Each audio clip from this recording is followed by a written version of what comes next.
Good afternoon, everyone. Welcome to the webinar using the Illinois AT Guidance Manual to help create an infrastructure to support effective AT services.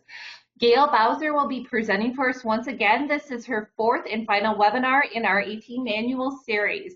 My name is Samantha Conklin, and I'm an assistive technology facilitator for Infinitec. I will be moderating the webinar this afternoon. So without further ado, welcome back, Gayl. We are very excited to have you here and have another hour of opportunity to learn from your expertise. I'm going to take a moment at this time to pass the screen controls over. Thank you, Sam. It's good to be back with you one more time.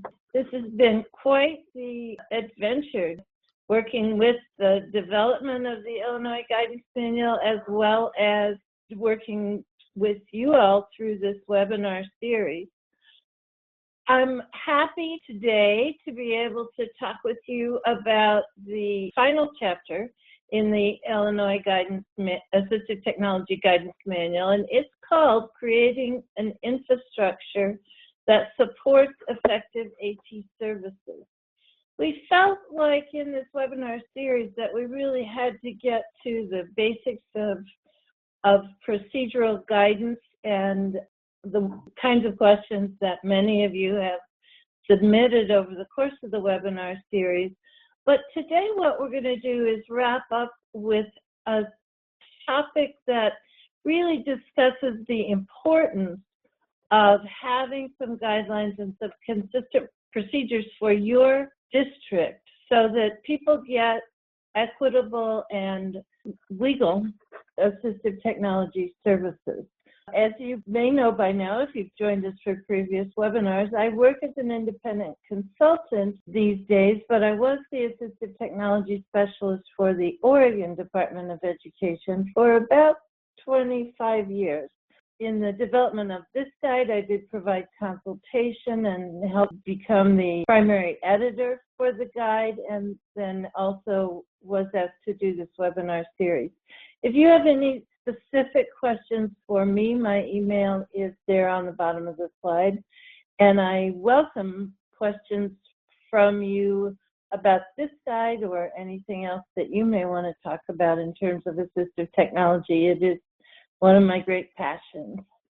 I want to offer you this disclaimer, which says that the information in this guide is provided as a support to districts in order to clarify the procedural questions and describe effective AT practices.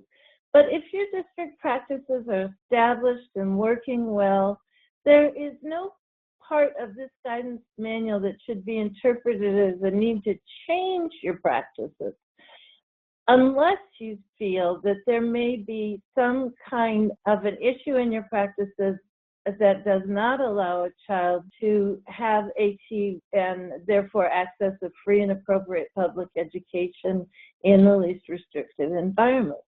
If you have questions like that regarding compliance with IDEA or other state and national statutes, we recommend that you talk to your district attorney, and you can also contact one of us. We'll have the contact information on the final slide in this webinar, as we have had in every other webinar.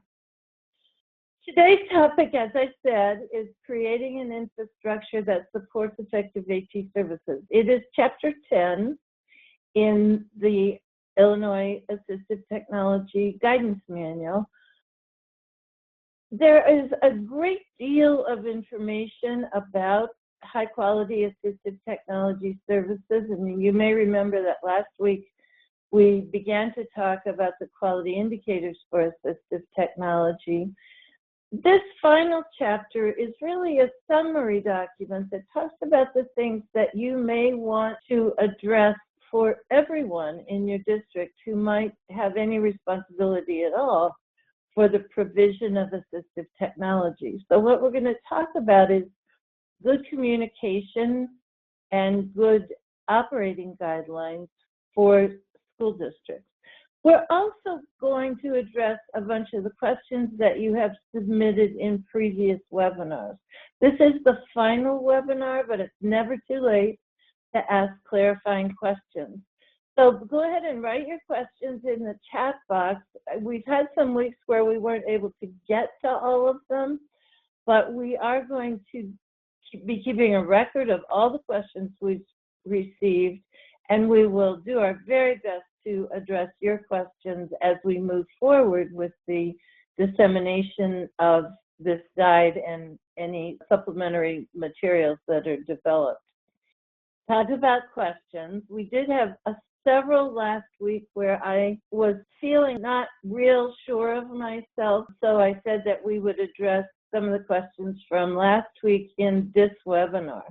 One of the reasons that I'm not always sure how to answer questions that you pose in this webinar is that with the onset of the school shutdowns and all the things that are happening in our lives these days across the country, the answers sometimes have changed, and we're asking new questions that we may never have asked before because the schools are closed down and we're doing our best to do remote AT services.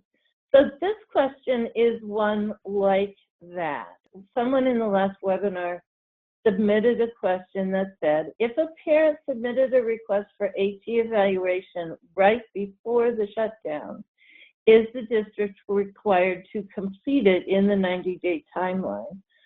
What I discovered, because you submitted this particular question, is that there is a group of experts at ISBE who are responsible for answering the specific questions about the shutdown that have been arising, I'm sure, daily since the middle of March.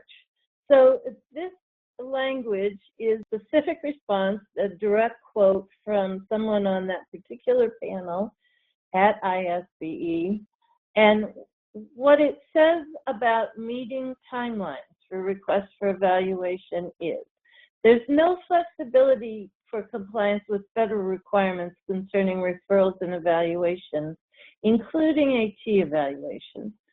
Schools should handle all referrals and evaluation in a manner that complies with federal requirements.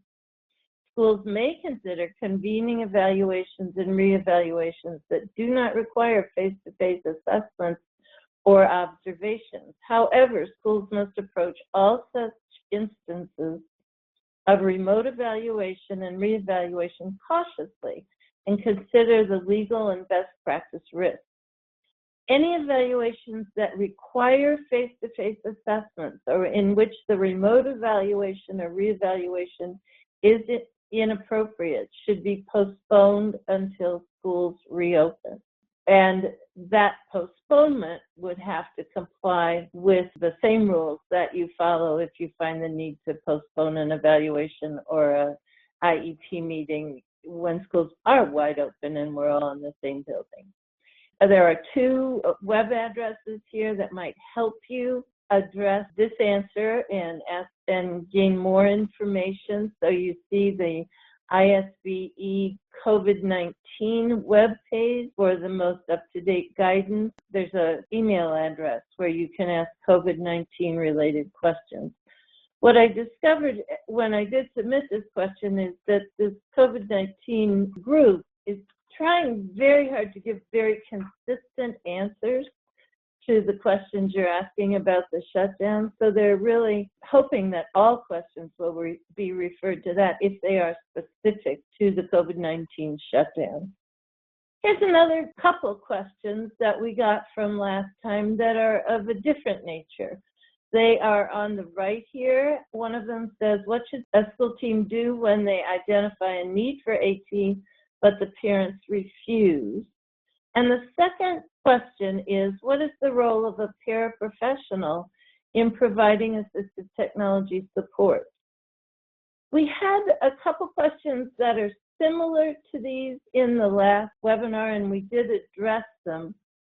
Basically, the response to questions like these is that they're really beyond the scope of ISBE guidance. The State Department in Illinois does its very best to provide enough guidance so that school districts can make good decisions and provide legal and ethical assistive technology services other kinds of services. But it's quite a balancing act to not provide so much guidance that there is micromanagement from the state. So the state is always looking for that balance between how can we answer questions that everybody needs to know and do in exactly the same way, but at the same time, we know that your assistive technology services and any other services provided by your district are best offered when they are flexible and can take advantage of the situations and the resources that you find in your own district. So questions like these are really beyond the scope of ISBE guidance. And your education agency, whatever agency you work for, should have operating guidelines that help to address questions like these and describe the actions that IEP teams should take.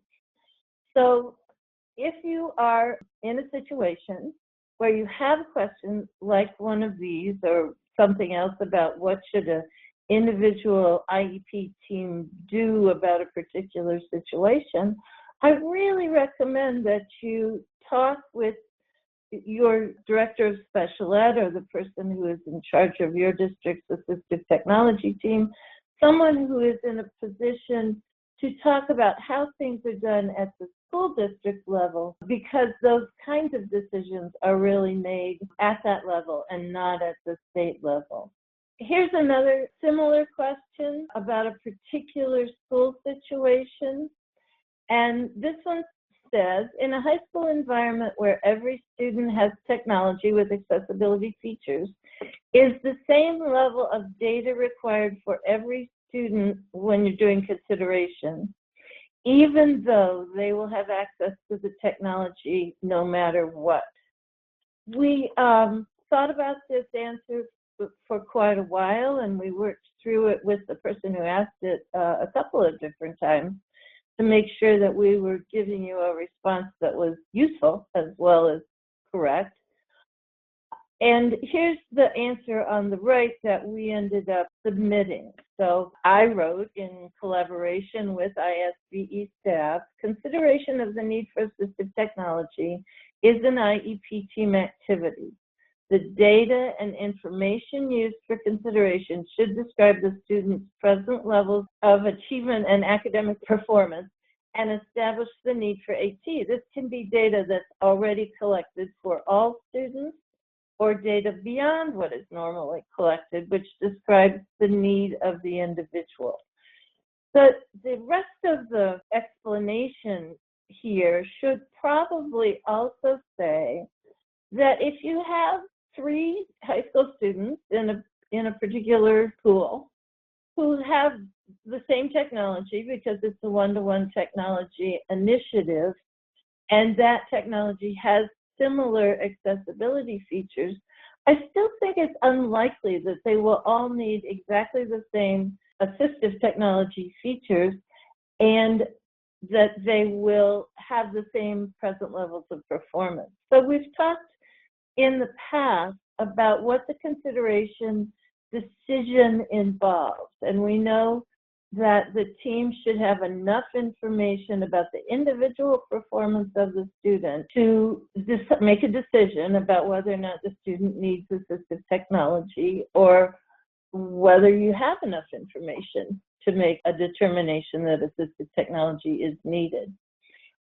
In the meeting of the IEP team where consideration of assistive technology is done, the information that the team looks at should be customized to the individual student, but it may be that it's data that's collected on every student in the school. You may have data that says how many students in your school and use the text-to-speech options in a particular software or in a particular assistive technology application. If you have that data and you can bring it to a consideration meeting, that's great consideration data. For some of your students, you may need to collect additional information. So this is another question where the information that the IEP team has and the data that is normally collected on a school-wide basis are the elements of the answer to a question like this. And we probably will not get guidance from the state level about a question like this because it has to be done at a district and IEP team level. We had one more kind of question that I wanted to talk about that also fits into this category of it depends how you do things in an IEP meeting. At some point in this webinar series, we talked about if you're in an IEP team and you're considering assistive technology and you find that you don't have enough data, that the information you have isn't sufficient to make a good decision, we suggested in one webinar that the team might suspend the consideration of AT, that part of the IEP, and gather more information. If a particular domain is already open, you already know that the student has needs in the area of reading or writing or communication or whatever it is, and the team says, yeah, that we think assistive technology would be helpful for the student, but we don't know what it is, the team could use the IEP evaluation process, the process where you start an official evaluation and then update the AT information in the IEP after you've used your 60 days to do that evaluation. So you could say yes in that situation where you don't have enough information to make a good consideration decision at the time that you're doing it. But someone in another webinar suggested another way of doing things. And she said, if the IEP team recommends AT assessment during the IEP, in our district, the team checks the no box because we don't have enough information to say yes. And then we write in the proper box, the educational team will initiate an assessment to determine that if there are additional tools in the area of whatever the domain is that would allow the student to access SAFE. So they have a canned, pretty standard way of saying no, but that's because we don't really know enough to make a decision.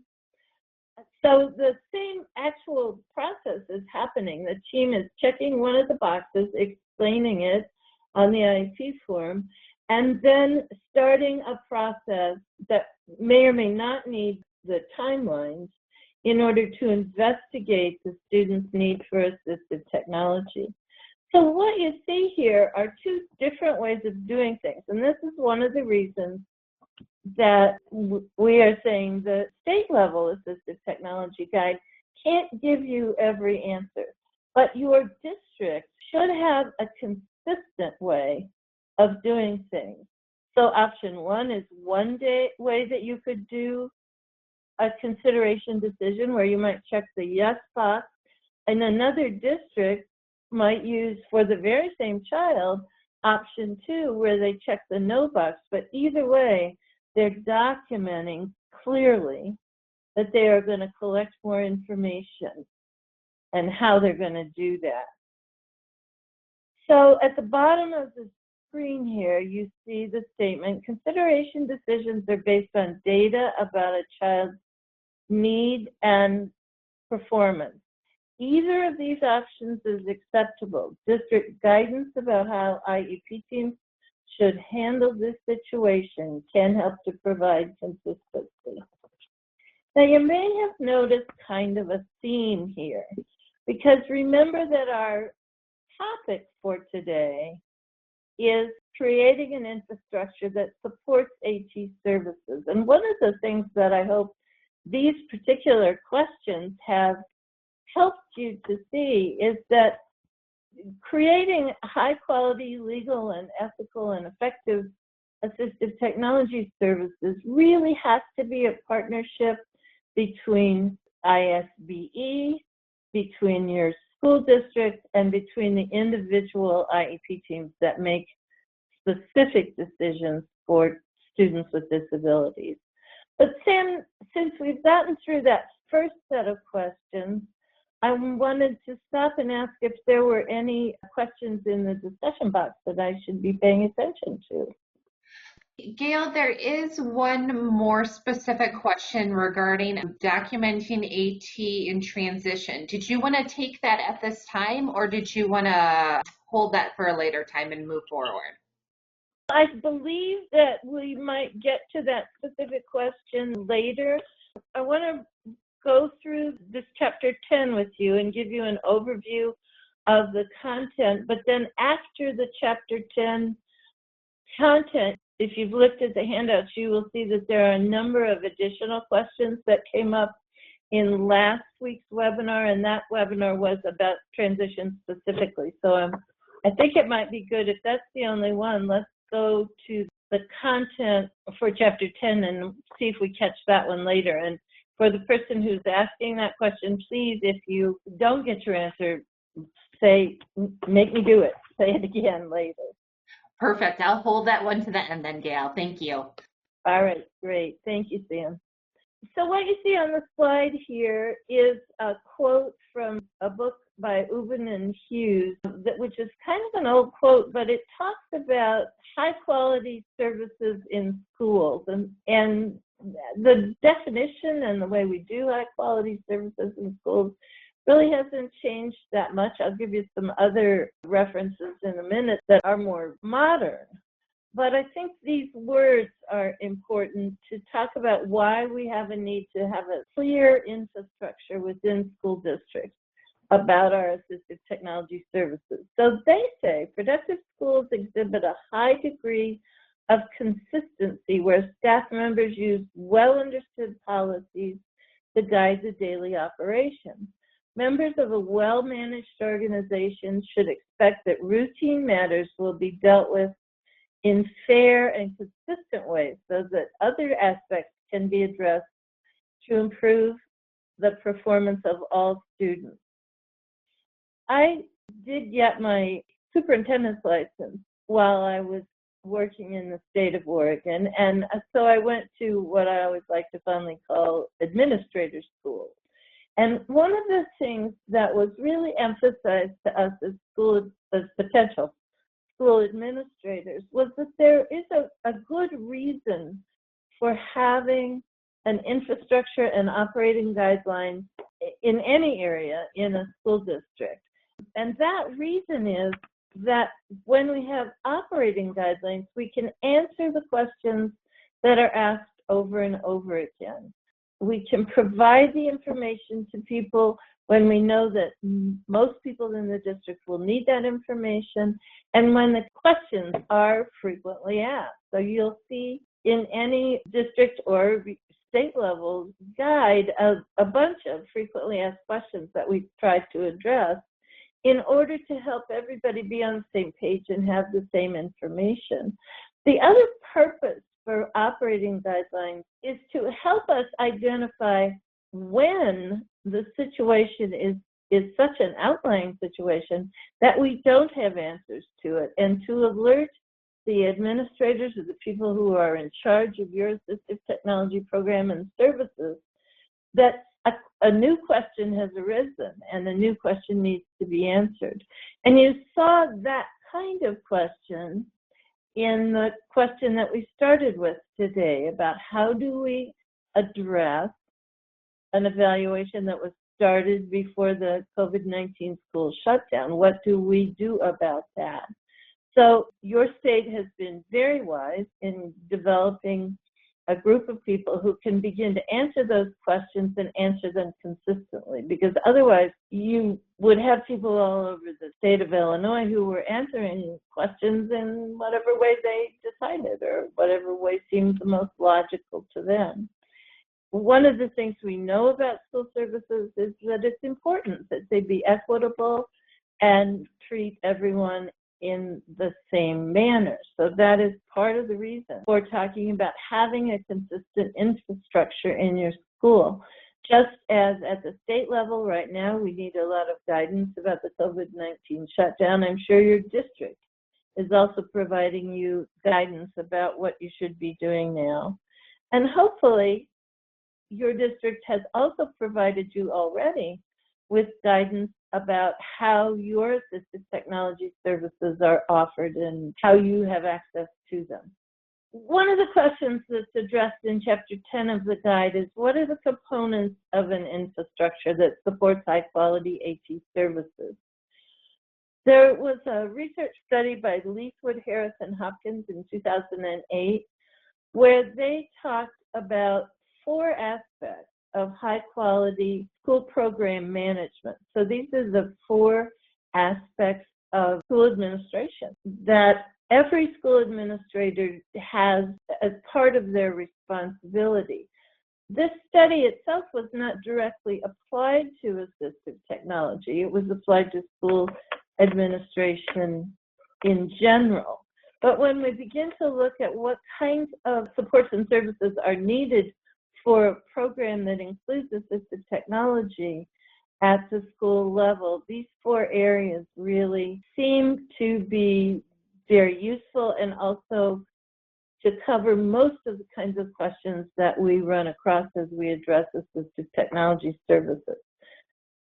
So what I want to do is to go over each of these 4 areas a little bit, talk about some of the concepts that are addressed in Chapter 10 of the guide, and then invite you to read Chapter 10 if you are a person who is either responsible for providing district-wide assistive technology services, or if you have an interest in beginning to develop a process where your district can ensure equitable and efficient services that are provided to every student who has an IEP. So the first area that Leithwood and Harris and Hopkins talked about were actions that can be taken to build vision and set directions for an assistive technology program.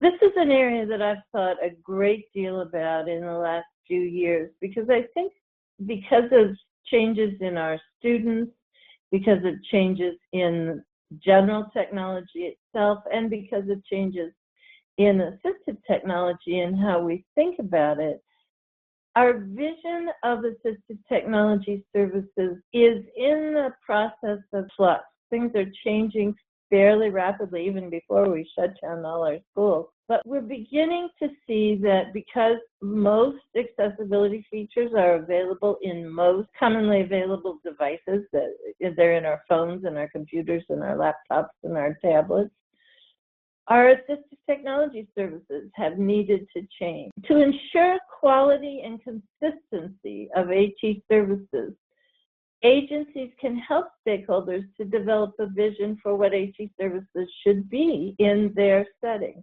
And when agencies include teachers and other stakeholders in developing a shared vision and goals for reaching that vision, their actions give meaning, common purpose, challenge, and motivation to everyone involved. So that's a quote from the guide itself, but the citation is several authors who talk about this idea. Many of you may have heard in the discussions of assistive technology some talk of building new models of assistive technology. Some people are talking a great deal about using universal design for learning as a good model for building assistive technology programs. Some of you may have heard the term capacity building in terms of a vision for your assistive technology services. Personalized learning is another topic that often includes assistive technology services and can be enfolded into your assistive technology services. But whatever that model is that your district is adopting or is thinking about adopting, or even if you are working in a more traditional expert assistive technology model where you call a specialist in to help you make assistive technology decisions, what we need to have is a common vision and a common understanding of how our services are working and how people can access those. So if you believe that your district will do best in an expert model of assistive technology services, or if you are purchasing the services from a co-op to provide assistive technology, or if you're building a capacity building model for your assistive technology services, no matter what that model is, it's really important that everyone has the same view of how your services are developed and how they're offered, so that they understand their role in the provision of assistive technology. One of the ways to help build a vision for your assistive technology model and your assistive technology services is to ask questions like this. First of all, some demographic questions about your students who use AT. And there's some basic questions like who's using it and what kinds of assistive technology do they use in our district. But also, are there students who could benefit from AT for whom we aren't sure that it's really available at the appropriate level? Questions about staff members' knowledge about AT and their use of AT. Do your teachers know what AT is available and how to request it? Do they understand your district process? Do they need training? Do they need training to use AT in their practice? So knowing how to operate a device is very different than knowing how to teach students who are using assistive technology in their own classrooms. And finally, some questions about your agency resources can help you to build an assistive technology program that has a consistent vision. So is there an AT team? Is there a need to develop an AT team? Where could we get training? And what role should the team play? So these are all questions that might help you develop a vision for what your agency's assistive technology services might look like. The second of the 4 aspects that were identified in the research study that we started with was managing an AT program. My friend Beth, who is a school physical therapist, always calls this the day-to-day dailiness of things. So management are the tasks and the actions that people take in order to make sure you have all the resources that you need for your assistive technology program, and also the daily things like operating guidelines, resource management, and AT device infrastructure. Does your district have a loan library of assistive technology that people can borrow and try things with kids? Do the people in your IT department know what the accessibility features are in your commonly used technology, and are they available to students with disabilities? I can and have taught a whole day workshop on this topic of assistive technology management and program management, but it's important to think about that as one of the aspects of providing an infrastructure that supports assistive technology use. So we could talk about this for a long time, but let's talk about the next item on our list here of 4 things that help to create an infrastructure for high-quality assistive technology. And that's developing individual educators' ability to support students who use AT. It's really the supervision aspect of your assistive technology services. So does your agency recruit people with knowledge about technology, teaching with technology, and included in that, do they recruit people that know about AT? Do they hire high-quality staff with experience in all kinds of technology? Is that a hiring priority for at least for the staff where it makes sense that they know about assistive technology? How does your agency focus on staff who work with students who use assistive technology to make sure that they have all the information that they need? I don't want to read you this entire bulleted list because you are perfectly capable of reading it yourself. But I think the final bullet is the one that I really want to focus on in this short presentation, and that is fostering a positive and productive climate for the use of AT and learning. I can't tell you how many times I have heard somebody say to me, well, our district really is nervous about assistive technology. They're afraid it's going to be high cost and high conflict. One of the ways that we can avoid that situation, because we know from research that most assistive technology is not high cost, But one of the ways that we can avoid that situation of being nervous about assistive technology is to really address directly our role and our vision for our assistive technology services. So as we are working with individual educators and creating situations where their abilities to support students who use AT is enhanced, there are many actions that we can take to make sure that everybody is on the same page and excited about the possibilities for what assistive technology can do for our students. The final aspect of the Leithwood Harrison Hopkins study is redesigning the AT program, taking a look on a regular basis at how we're doing with our assistive technology devices and services, whether they are high quality, whether they are doing the kinds of things for our students that we would like them to be able to do, and whether our students and our teachers are building independence in using assistive technology across the board, across the district. So, for example, AT needs can be addressed in building our technology plans. They can be addressed in the technology grants that you apply for. We can examine school improvement initiatives and figure out how assistive technology might contribute to achieving agency-wide goals, like there's been a lot of math initiatives in the last couple of years. So how could assistive technology be used by our struggling students in order to improve their math achievement scores? So that's the kind of program improvement activities that are the fourth aspect of an infrastructure that supports high-quality assistive technology programs. Now, I gave you a very quick overview of Chapter 10, and I really hope that you can go back and take a look at that chapter, see how you feel that your agency is doing in terms of providing assistive technology services, and identify one or two specific things that you might like to work on to improve your agency's assistive technology program. So Sam, that's the content part of Chapter 10. I'm wondering if we have questions that apply right now, or whether we should go on to the other questions that we have from last time.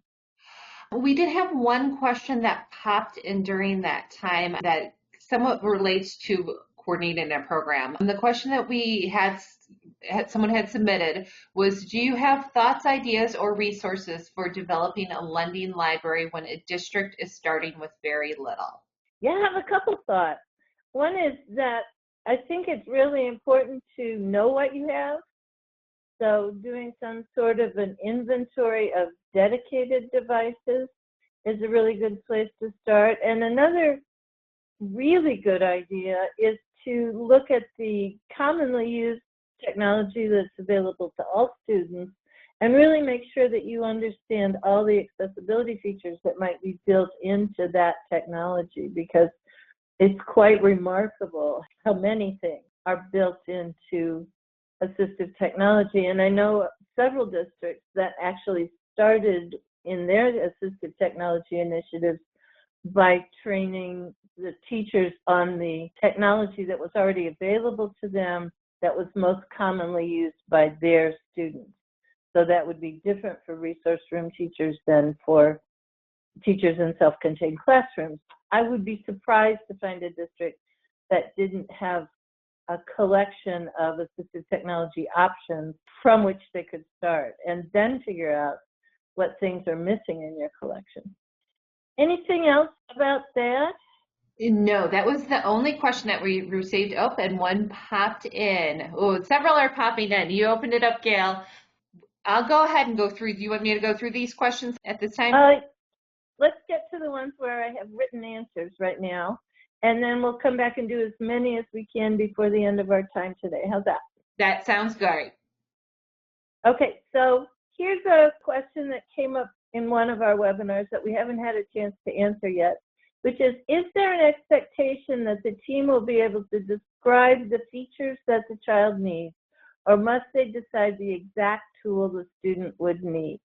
So what we did was we provided you examples of the ways that the team might include assistive technology in this child's IEP. We named him Nathan. In the consideration discussion, we might be saying Nathan needs a speech-generating device which has a dynamic display and offers a minimum of 20 picture or word choices per page. It should be portable and include a carrying case. So in the consideration discussion, Nathan's team decided that these were the features of a particular device that he was going to use. In the present levels of academic achievement and functional performance, they said Nathan uses an iPad with Touch Chat HD. So they actually did name a specific device in the present levels of performance because they are describing what he is already doing. And he can use his voice with people that are familiar with his speech. I'm sorry, there's a typo there. On the right, you see guidance from page 28 of the guide, which says that neither IDEA nor Illinois special education rules address this issue of how to write assistive technology specifically into the IEP, but Dr. Wojcik and various focus groups suggested that giving this specific name in present levels of academic achievement and functional performance and then describing it in more general terms in the consideration section is a good practice. So, and these are words on page 28 of the guide.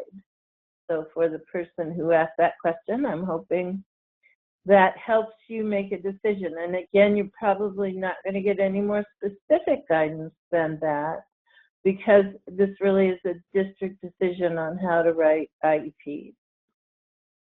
The next question, is there criteria for students to use read aloud options on state assessments? So do they have to be, the example I think was 3 grade levels behind or something like that? And the response is there is not criteria like that. It's the IEP team's responsibility to address each student's participation in state assessments. The team should review the allowable assessment accommodations on each individual test because they're different, and should ensure that those accommodations are also listed in the accommodations and modifications section of the IEP. And then again, on the right-hand side of this slide, you see a quote from the Illinois Guide itself, which says, it's important to note that for students who use AT in permitted sections of statewide tests, AT must be documented in the accommodations and modifications section of the student's IEP. So I'm not going to read you this whole quote, but the important thing to note is that you can't just hand a student assistive technology to use on state assessments if it's not technology that they're familiar with using and have used on a regular basis for everyday routines and activities. So that was another question that we addressed last time. Here's a question about parent permission. And you'll notice that a lot of these questions consistently have been about assessment or evaluation kinds of questions. So here's one that said, if parent permission is obtained for a classroom assessment by a non-regular member of the student's team, does this initiate a 60-day clock? And the example was that a cooperative consultant was brought in to support the teacher. The response from ISBE was that when parental permission for an evaluation is obtained, the process of evaluation described in Illinois regulations and IDEA has begun. It is the education agency that develops the IEP and provides the child specially designed instruction that is responsible for the completion of the evaluation. So if you are having a permission to evaluate form completed by a parent, no matter who hands them the form, the 60-day timeline does begin after that signature is obtained, and it is the responsibility of the local district to complete that evaluation in the 60-day timeline, even though you may have a consultant who came in from a different agency. it's not that much different than many of the other kinds of things that school districts do in terms of special education.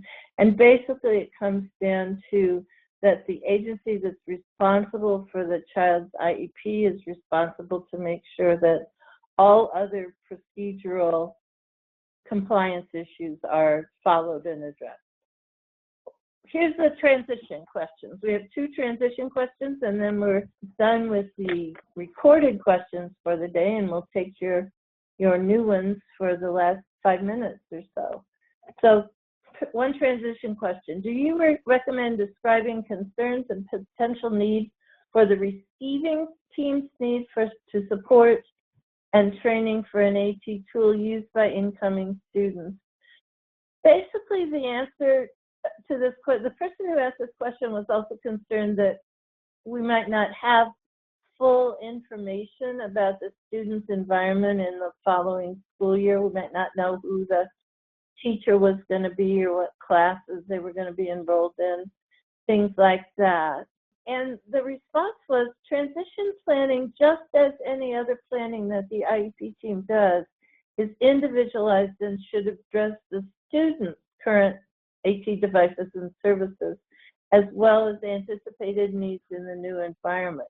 Now, you may not know specifically what the new environment is going to be like, so there may be some surprises, but the plan the team develops should be comprehensive and based on knowledge of the student's interests, skills, and abilities, which are words out of IDEA, and it could also describe what the people in the new environment will need to know or do about that without addressing the specific training or the specific ways that those people might get that information.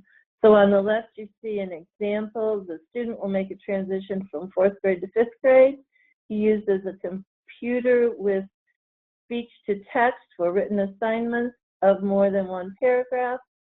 Staff in the new classroom will need to know how the device operates, when he will use it, and will assign equipment management activities to adults in the environment. So that's an example of how you might address a transition plan, whether it's transition from school to school, grade to grade, or school level to school level. When you get into school to community, there's even more extensive planning that would need to happen, but it's all based on what can we do to predict the future in the best way that we can.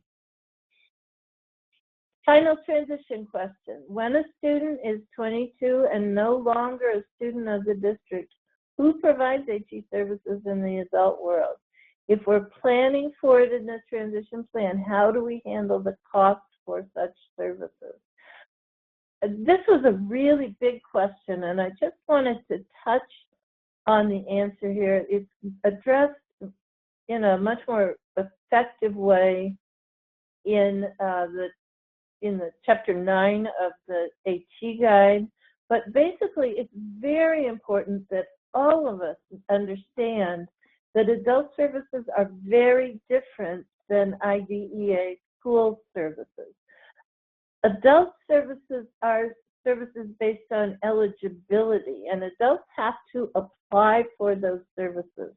There's nobody who's going to go make sure that the student that you've been working with at the age of 21 has all the things they need at the age of 22, unless the student or an advocate for that student goes and requests them. And there is also the need to kind of navigate the adult services sector to make sure that you know who provides things like assistive technology services. It's one of the things that we've had the luxury of in K-12 education is to be able to say, it's our job to make sure that every student has what they need in order to be successful and receive a free and appropriate public education. Adult services are different, and I encourage you, if you're working with students who will be making a transition in the near future, to go ahead and start to check out those adult services as soon as possible. So that's all our slides. I'm going to move to the last one so that you have the contact information for all of us who might be able to address some of your questions. But Sam, we've got a few minutes left. What else do you have for me? Okay, I'm going to go ahead and just kind of start down the list. I'm going to hit on that transition question we had at the very beginning, Gayl. All right. Question is in regarding the language for documenting assistive tech in the transition. I'm really looking at that summary of performance. Is it sufficient for just the treating professional to name the AT tool that the student is using in the corresponding area? So like a speech therapist commenting on AAC, OT commenting on independent living, or should teachers be commenting on AT across their corresponding areas as well? You know, that's one of those questions that's really going to apply to whatever your district process is. I think my response would be that it's just important that all of the information related to assistive technology be included in that summary performance document. It sounds to me like you have a very particular way of writing that, where every professional discipline has their own submission for that summary of performance, which is not how it's done everywhere. So I think you're asking a question that might be more specific to your district. Okay, for our next question, do you have recommendations on how to provide better communication regarding assistive technology services that are available in a district for schools? We consistently receive comments that schools are not aware of AT services in the district, although the program has been available for more than 15 years. You know, I teach an entire class on that topic. I have lots and lots of suggestions. I'm not sure that I can do that question justice in this venue and in this amount of time, but please, whoever sent that in, feel free to send me an email. My email's there on the screen, and ask that question again, and I'd love to have a conversation with you. I think about it a lot. Perfect. I'll move on to the next question, and I think we'll have time for two more, Gayl. And this is more of a clarifying question when you were talking about testing accommodations and options. The person thought that according to ADA, if a student uses AT regularly, they can use them and apply for them on high stakes testing. Is that correct? As long as it is an allowable accommodations. You have to look at the manual for each test. Mostly that's true, but you need to look at the allowable accommodations in the manual for the individual test. Make sure that accommodation is allowable. Okay, and for the final question, this was the slide that came a little bit after that when they were looking at we were talking about the 60-day clock in regards to evaluations assessments. And the question is, what if the team is not looking for an evaluation but a classroom assessment? Do you still need parent permission, and is there still a 60-day clock? There's no need for parent permission if you're looking at a classroom assessment where you're going to try some things in the classroom. I do think that it's important to document that you're doing that, and the 60-day timeline wouldn't apply, but my recommendation would be that you make sure that it's clear what you're going to do after you have tried those things. So at some point, you would say in the IEP probably that when a decision has been made or when your consideration is complete, that you will come back and adjust the IEP to reflect the decision that you made. And we had a similar question in a previous webinar where the question was, okay, we did that. We went back, we did a classroom assessment. We decided that whatever the device was, we picked a device for the student. It is not necessary to have a full IEP meeting. You can use a form that indicates a minor change in the IEP, but you do have to document that you did what you said you would do, which is to go back and do further assessment. And Gayl, would this also be applicable if the classroom assessment is done by someone outside of the team? Classroom assessment is classroom assessment.